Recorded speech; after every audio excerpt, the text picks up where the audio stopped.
Mä näytän nyt tässä, että miten saadaan tehtyä origami-mekko. Tarvitset tällaisen neliönmuotoisen paperin. Taitetaan se ensin keskeltä kahtia.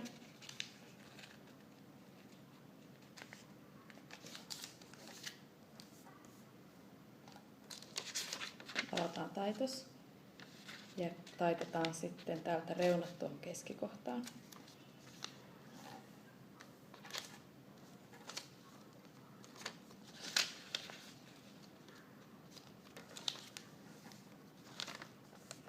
Näin. Avataan paperi, käännetään kuvapuoli ylöspäin.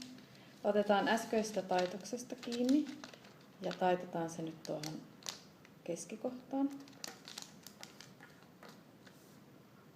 Sama toiselle puolelle.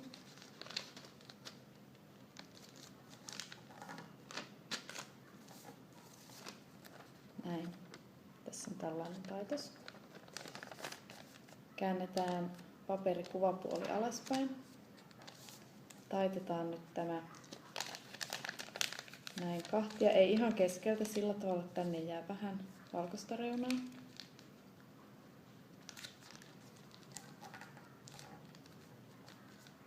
Näin. Nyt taitetaan sitten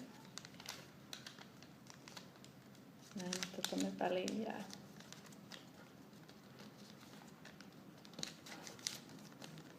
Näin. Tähän tuli tämmönen pieni haitari. Tehdään mekkoon helma. Otetaan täältä reunasta kiinni ja tehdään tänne tällainen taitos.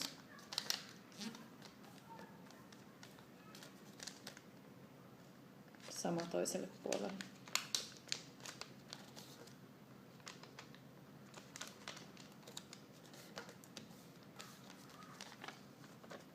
Näin. Seuraavaksi tehdään kaula-aukko. Otetaan täältä yläreunasta kiinni ja taitetaan tänne tämmöinen kolmion muotoinen. Näin. Ja toiselle sitten samanlainen.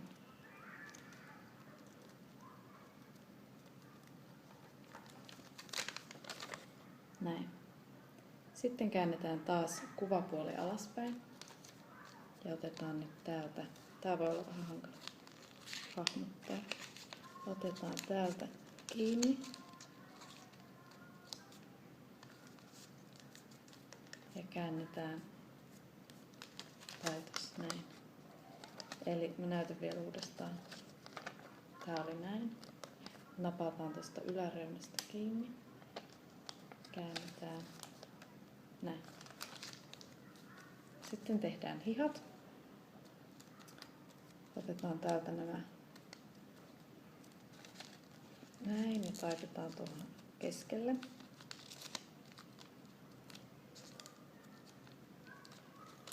Sama toiselle puolelle. Sitten tuli tämän näköinen. Ja nyt tehdään niin, että taitetaan täältä tämmöiset kolmiot.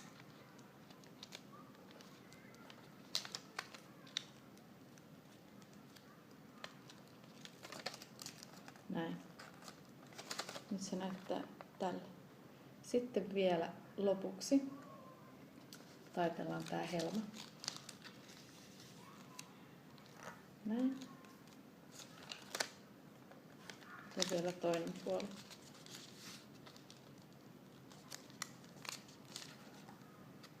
Näin. Mekko on valmis.